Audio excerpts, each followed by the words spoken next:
Our interview today is with Mr. Tom Young. Mr. Young actually lives in the Atlanta, Georgia area. He comes back every other month for his class reunion. The class of 45 has a reunion out at Fat Boys Restaurant, and Mr. Young comes back to spend some time with them, and he has graciously agreed to let us interview him today and to tell us about what he remembers about growing up in Mooresville and what Mooresville was like during his early lifetime. We thank you, Mr. Young, for coming and sharing your stories with us. And tell us, first of all, where did you live, and where were some of the places that you lived when you lived in Mooresville? All right, I was born and raised on East Iredell, right near the intersection of Carpenter Avenue. Of course, these are all unpaved streets now, remember. Mm-hmm. All right, and then I lived on Carpenter Avenue, right near Evergreen, which is behind the Lawrence Hospital. I also lived on Elm Street. I also lived on Kelly Street, which is down off of South Academy, and then most of the time was on East Center Avenue across from South School. In fact, I went to South School for 6 years, and that we lived there, and then I went on to Mooresville High School, but I had to walk. There's no buses, no nothing at all, then you had to walk. And the high school was over? The high school was where, basically in the middle of town, next to the creamery. Right where? Was that Wilson Avenue? No. It's on South Academy, that wasn't it? South Academy, right across from the Methodist Church. That's right, exactly right, across from the Methodist Church. But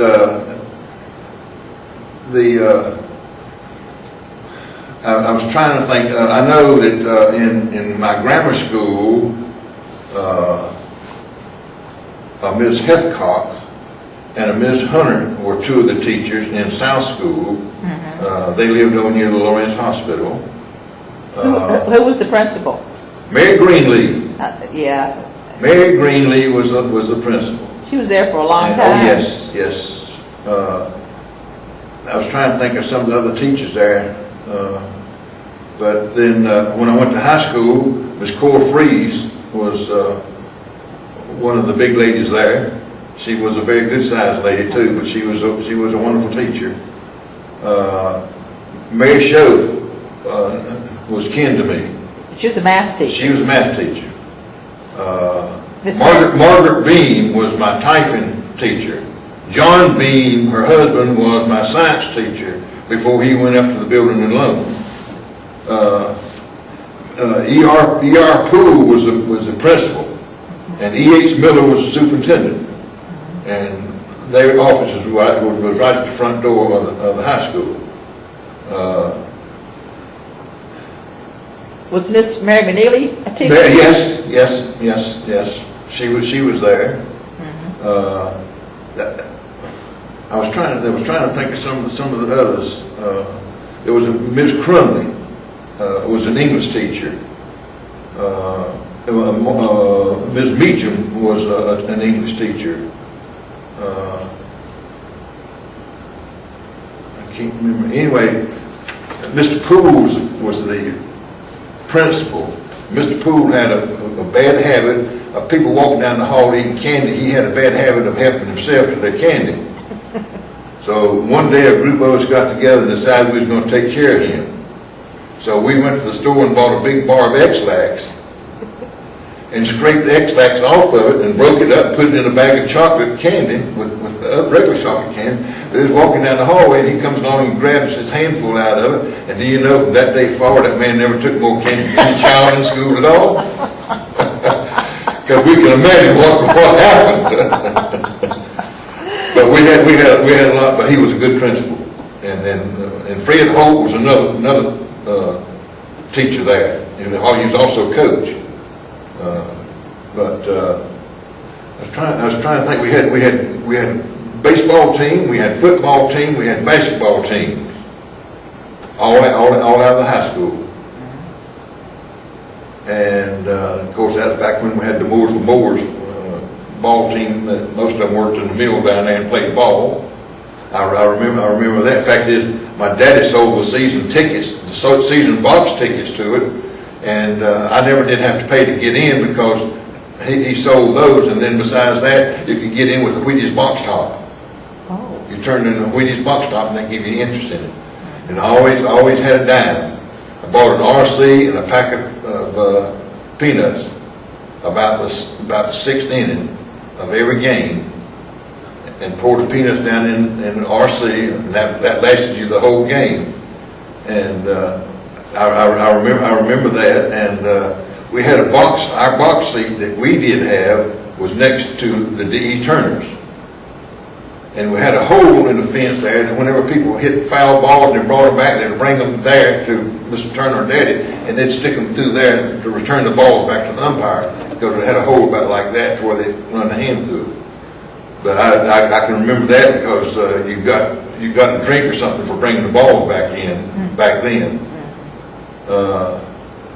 But in fact, as I worked in the cotton mill, my uncle was a superintendent in the weave room.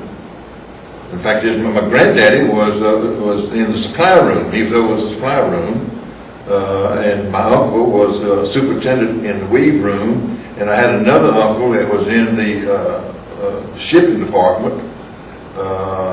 My mama worked in the weaving room, and my aunt, in fact, Mama's whole side of the family worked in Moser Cotton Mill. In fact, they lived right outside the entrance to the mill. Daddy's family basically worked at Cascade or at Lawrence Hospital as a nurse, and then of course the youngest one was Cornelia. She worked in Social Security in Shaw, and then was transferred to Baltimore, where she spent basically the rest of her life. But both sides of the family was involved in something all the time.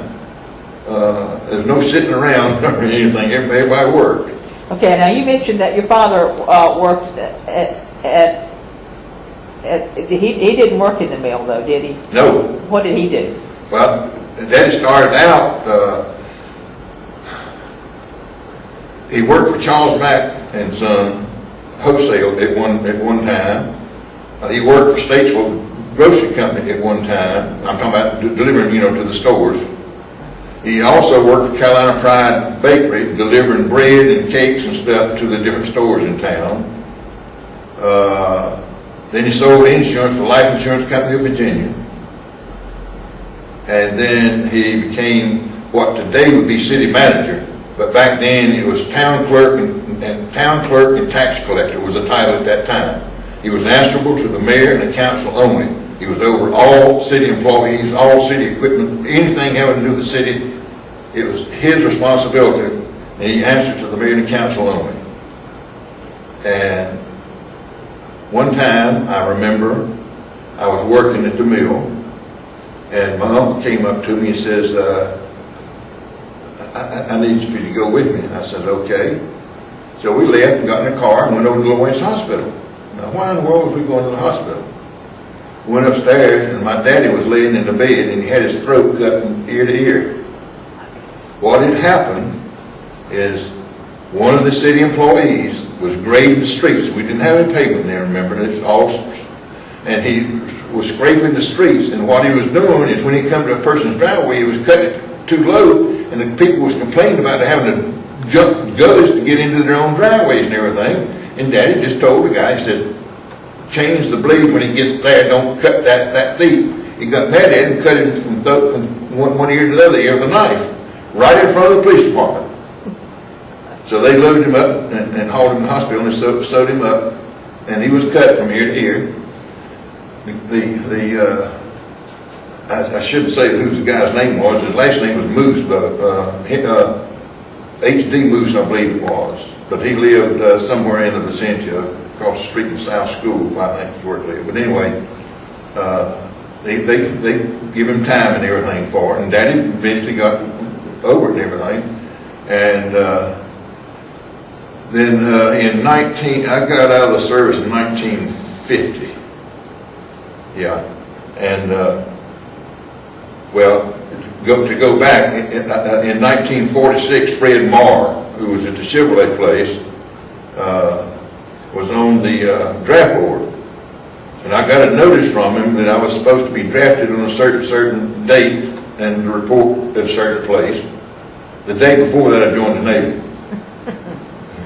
So, but anyway, I got out and my whole 4 years was spent in Washington D.C. in the Navy. And what happened was that during the war, see, I got in right. The war had not been declared over with when I went in, and all the records from Indian Navy and Marine Corps that had anything wrong, sick or otherwise, no matter what it was, their records was put on. I had some on sardine cans. I had some on the back of cracker boxes. Whatever the doctor could write their information on, and that came into us in boxes, crates, and our people had to. They pulled 12 of us out of the yeoman school that was in, to go down there, to go through these boxes, take these things out, and put a name and a serial number with every one of them, because a lot of them had names or serial numbers and not both. And we had to put them together so that we have them in the right jacket, so that whenever the guy later on would have something to say about, oh, I had this, that, and other, he had proof. And that's what we did. Well, my job, after we started doing that, they pulled me off to go into, back then it would be secret places. I was the only enlisted man that had authority to go into a lot of the places in Washington. And as an example, in the Library of Congress, there was books the size of those tables over there. You pulled them out on a tray and you'd open them up, and that's where the doctors wrote the stuff that was on the ships. It was in the ship's log, but that's where they had them stored. I'm talking about the old ships now, not anything that's modern out there. And that's how they kept the books of who had an appendicitis and who got shot and who this, that, and other. And what I had to do is I had to go into those buildings and verify what the people were saying. I took that information to 3 captains. They made the final decision to put the guy in Walter Reed or Naval Hospital, wherever it happened to be. So that we furnished the proof of what he was saying. It was just that simple.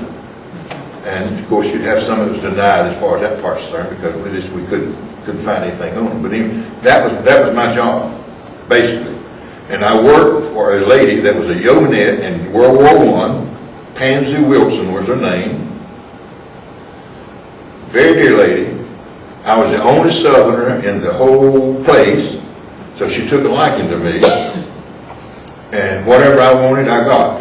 I'd put my uniform back on, go to eat with me at lunchtime, and so on and so on. But then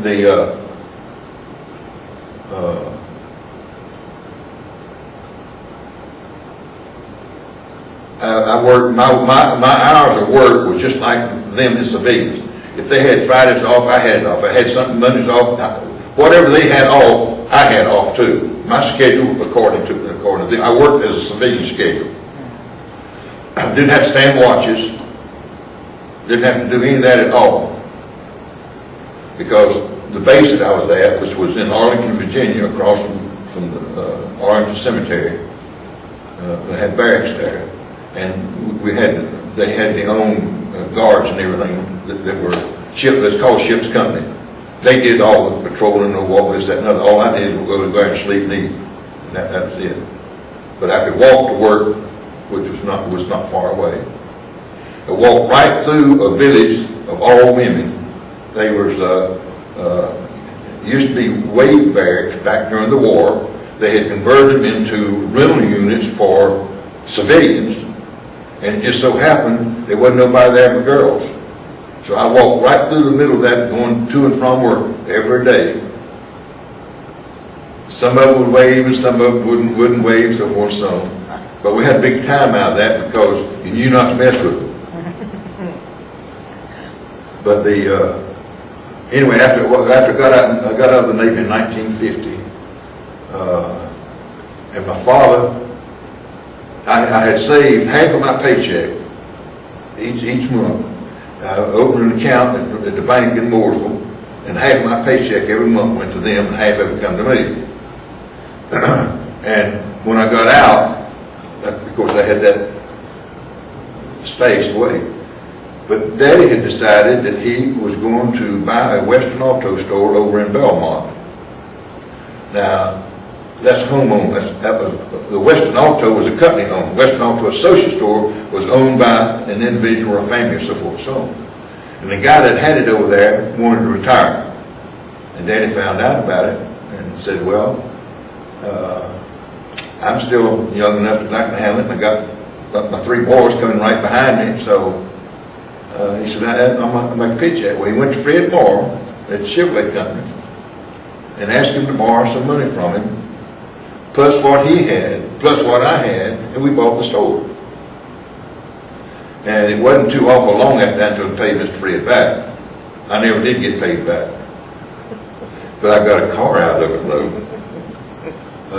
Anyway, after some years, well, a lot of the stuff that they sold then was, a lot of the stores would sell stoves, refrigerators, and big appliances and this, that, and other. You had your money tied up in big stuff. Well, everybody don't buy a stove and refrigerator every day and so forth. So we lean more towards tires and batteries, seat covers, and anything to go on a car. And that's what we sold more of than anything else. Now, if you wanted to buy a stove or refrigerator or something, we'd send you to Shaw to Gastonia to look at their store there, pick out what you want, come back and give me that number, and we would order. We'd sell it to you for what we paid for it plus 10% and deliver it to your house. Good service. But see, we didn't have all that big stuff stacked up around.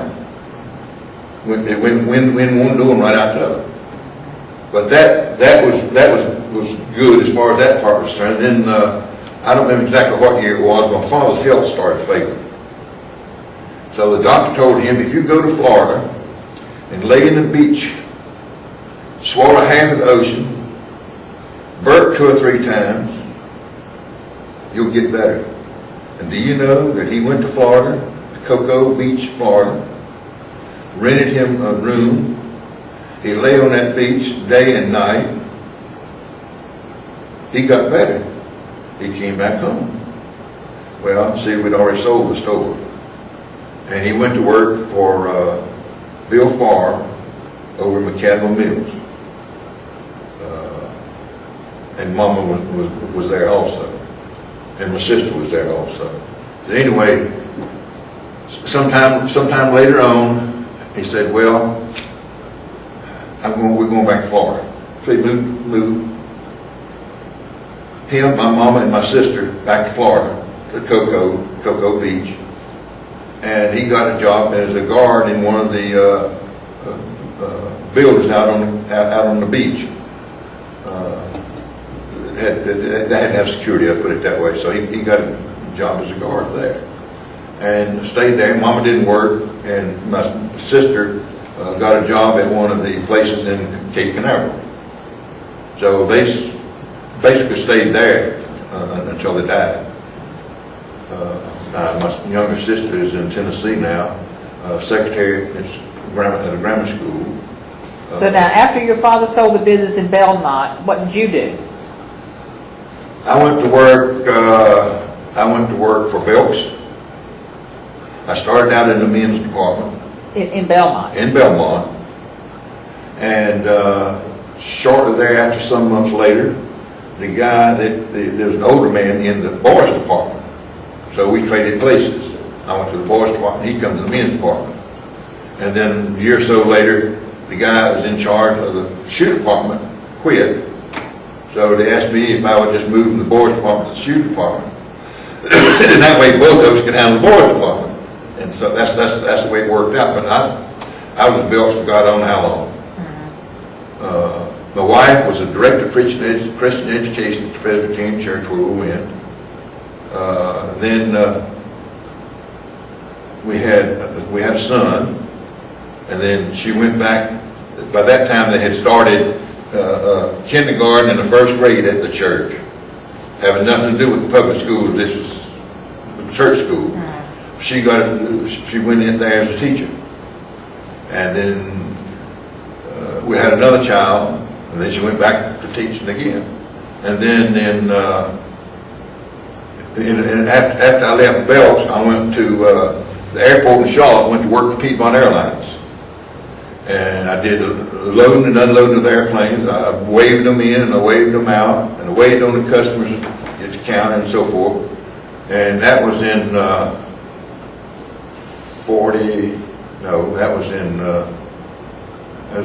I don't know, 50s, 58. Yeah, I was 58, anyway, 58, and I worked there for Piedmont Airlines. And then in 62, they expanded and we went to Atlanta and Augusta and several other cities. And Mary Ann's mama lived in Atlanta. So they asked me to put in 3 suggestions of where I'd like to go to, be promoted and go to. So I put down Atlanta and Augusta and something else. Well, they sent me to Atlanta. There was 3 of us came to Atlanta. We didn't have a piece of paper or a pencil, nothing at all, period. We walked into the airport there, and Eastern Airlines at that time gave us 2 of their gates that was nearest the terminal. And then one of them, had to start buying everything. I'm talking about everything. We had to make deals with people to do our work on our equipment. We had anything that had to do with the airline. We had to get all that down before we could start doing anything. Then we started, and the gates that we had supposed to have 2 airplanes parked on them. I'd parked 6 on them. And nobody never could figure that out at all. But I had 6 airplanes sitting on that ramp. And then we started expanding in Atlanta. We just outgrew ourselves. Just like some of the rest of them did too. Then they built another terminal. And then, of course, we moved into it. Everybody moved into it overnight. So while things was kind of slow and everything. But we had, in my opinion, we had the best airline as far as small airlines was concerned. Piedmont was a small airline compared to Delta and Eastern. But we could stand up against any of them. And we did, and I did. And back then, though, it's not like that now. But back then, if I wanted something, I went to the other carrier and I said, I need this, that, and other. Go get it. So the same thing with me. If I had something they wanted, they'd come and get it. So you basically stayed with Piedmont, which 30 years, never missed a day of work. 30 years. Which later became today U.S. Airways. Yeah, U.S. Air. I retired from Piedmont the year before U.S. Air bought it, because I knew I could have stayed with U.S. Air. That was already made, but there was 3 of us that put in for retirement when that change was coming about. There's me and a boy in Texas and one in Virginia, managers, I should say. And I wrote the company and asked them, which was in Winston-Salem, I said, ask me some questions, and they answered me the questions, what would I get if I did this, that, and so forth, and so forth, and so on. And they answered them. I picked out the one I wanted, and I said, this is the one I'll take, and this is it. Well, okay, I want to go back to Mooresville. Oh, okay, yes, I'm sorry. That's all right, that's fine. But I want to go back to you mentioned something about the Carolina Pride Bakery. Tell me about that. It was on the curve. I think it's across from what's now City Hall on that curve up there on Main Street. If that's what that is, I think it's the court there. It used to be a police department underneath it or something. Yes. Well, it was across the street on the curve, and the Hart Cotton Company was in the building beside of it. Then you come up to the flour mill. Then you come up to Mooresville Iron Works, and then back the other way you got Barger Lumber Company, and the ARP Church, and Cabin Funeral Home in that area there. But Carolina Pride Bakery, they made bread, loaf bread. They made rolls, they made cookies, and they made cakes, cinnamon buns, best you ever had in your life. And I remember that one of the schools down in Huntersville, country school, ordered some as a treat for the children. And I remember that Daddy asked me if I would go down there and help him. And the trays of cinnamon buns was the size of one of those tables over there. And it was slid into the truck like this. And I don't remember how many trays there were, but one person could not handle them. So riding down the road to Huntersville, Daddy and I would reach back like that every now and then and get us a cinnamon bun and eat. When we got down there, we unloaded all up in the cafeteria and left. And we understood later on that those kids had a heyday out of them cinnamon buns. But anyway, that's what they did. I mean, that's what they did, and they sold it right there in the front of the front room of it. You go in there and buy it right there. But they also, Daddy did it delivered to the stores in town. That was like Teeter's and so forth up and down town. He'd go in and find what they needed and put it in. Yeah, what were the grocery stores that you remember that were in town then? Okay. All right, start down at the depot. Okay. All right, and coming up the street. All right, the first thing there was Setzer's Jewelry. Then you come on up and you had McNeely Grocery Store. Then you had an A&P. You had a Teeter's. And then you come up to the Building Loan Bank on the corner. Across the street from that was Johnson's Hardware. Then you go up and you got Mooresville Drug Company. Then you had a pool hall, Ellis Garage, and McNeely Service Station was on the corner. And then you cross the corner, then you get into Cabin Funeral Home, the ARP Church, and Barker Lumber there. And then coming back down where the post office used to be on the corner, I think it's Board of Education now, used to be a post office. And then coming down, you had Duke Power Company. Then you had Mayhew Cleaners. Then you had a garage. Then you had a little shack where the taxi cabs were. You had State Theater. Then you had Mr. Archer's shop. Huh? Mr. Archer's shop. Archer, yeah. And then you had was it Whitley Wilkerson Furniture there? I don't remember that one. Anyway, and then you had Belts. Then you had Kelly Brothers Clothing on the corner. And People's Furniture. That wasn't there. It wasn't there? Okay, all right then. Then you had a service station there that was Keeter Taxi Cab. And then the next one was Rayleigh's Department Store. Then you had, there was a theater there, Carolina Theater. And then you had a fruit stand. Then you had Miss Mary McNeely's house. Then you had the hotel. Then you had the Archer House. And then you had Delk's Five and Dime. D. Turner Hardware. There was another jewelry store in there, and Goodman Drug Store on the corner. The bank. The bank was before you got to Goodman. Yeah, the bank was there, and then across the street was It was Rankin Store at one time. Huh? It was Rankin Store at one time. You across the street, facing Main Street, across from Goodman Drugs was a big store there on the corner. Yes. It was Mara Brothers at one time. That's right. But before that was I think it was Rankin. Rankin. That's right. That's right. Then you had several other little grocery stores in there, and then you come down to Ellis Garage, and then you come down to a service station, and it had a taxi cab stand there.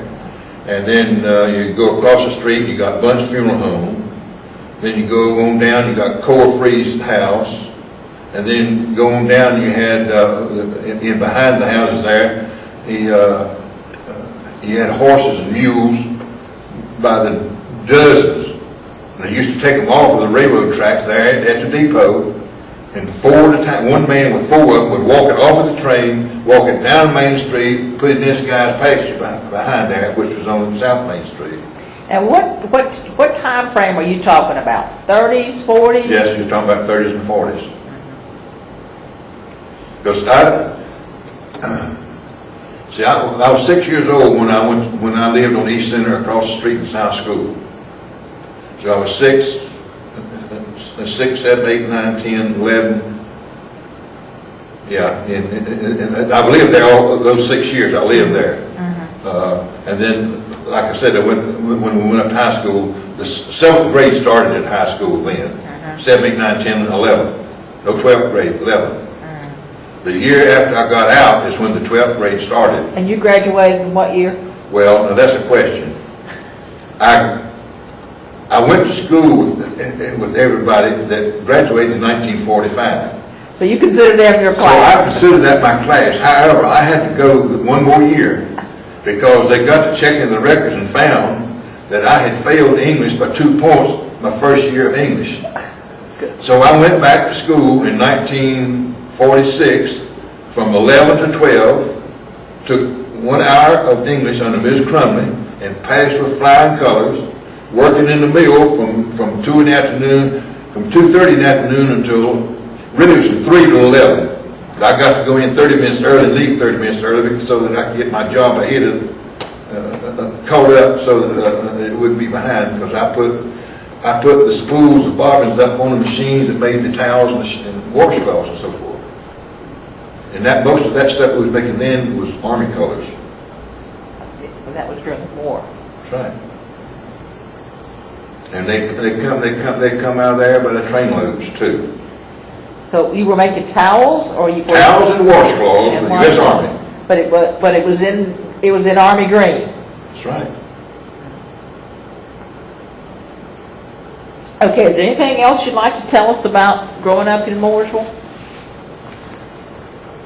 Well,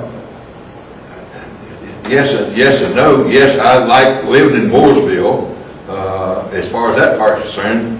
But the one thing that sticks out in my mind more than anything else is from the time I was 6 years old until I was 16 years old, the day after school started, my father took me down to the farm, down at Mount Olive, my cousins.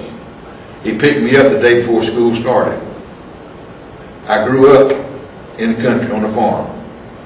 And started out when I was little, I couldn't do what other people did, or my cousin was 1 year older than I was. So we were the water boys. We took water to the fields in 2 times in the morning and 2 times in the afternoon. The rest of the time we got to play. As we got older, we started to have to hoe cotton and corn. I got to plow and ride the combine. I've got a chuck missing out of my butt right now from the whirl wheel on the combine whenever I caught a rabbit like that and I didn't get down far enough and that flywheel hit me and took a chunk out of my back end.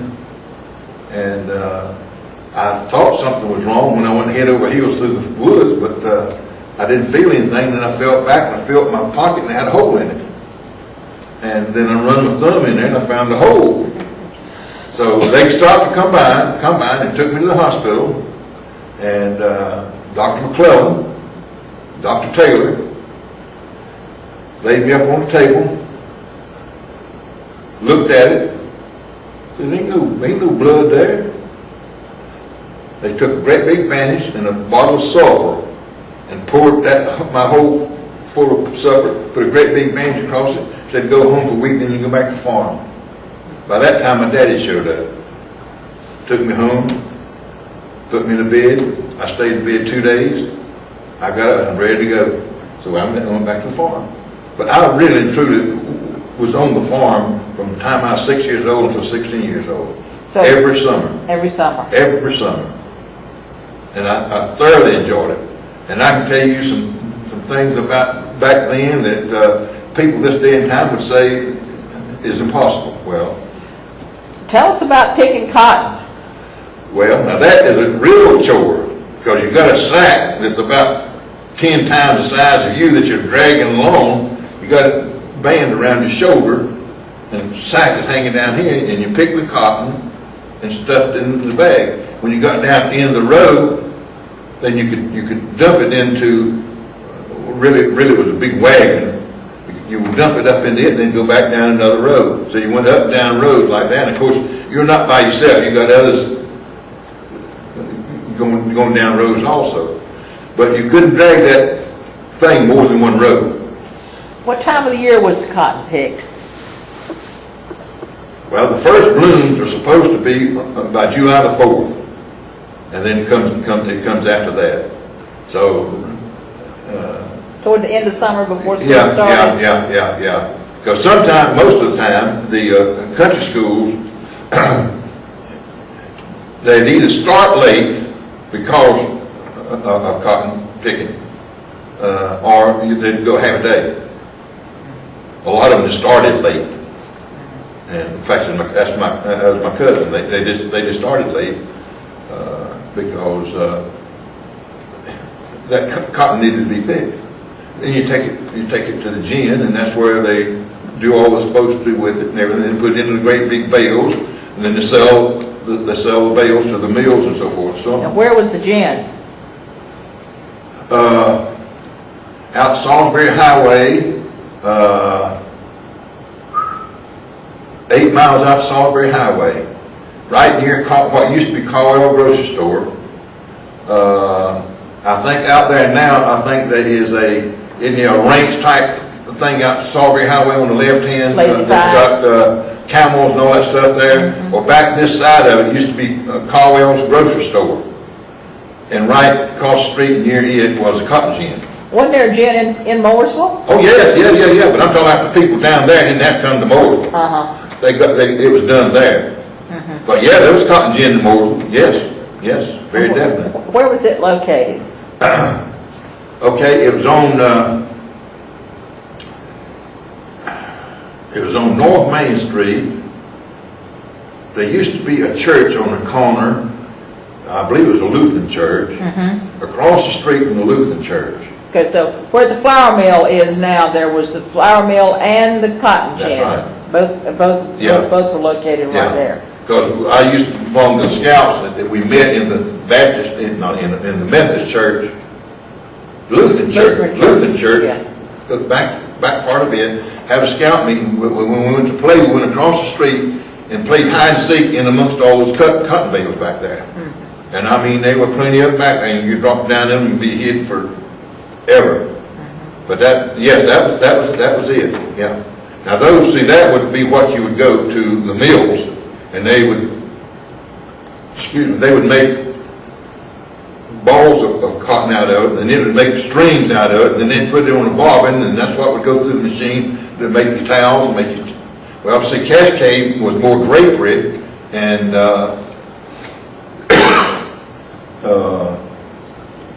curtain type stuff than it was. Mooresville Mills was towels, and they'd make sheets and that type of stuff. Cannon Mills was basically sheets and pillowcases. Burlington at Cascade was more like tablecloths and drapery and that type of stuff. And Mooresville Mill was basically nothing in the world except towels and washcloths. And I mean, that was as long as I can remember. That's what they did. But I stop and think, every now and then I run into something that I found at home back when I was a kid or something like that, and I stop and think back now, where did that come from and why have I still got it, so on and so on. But I still remember Mooresville, very definitely.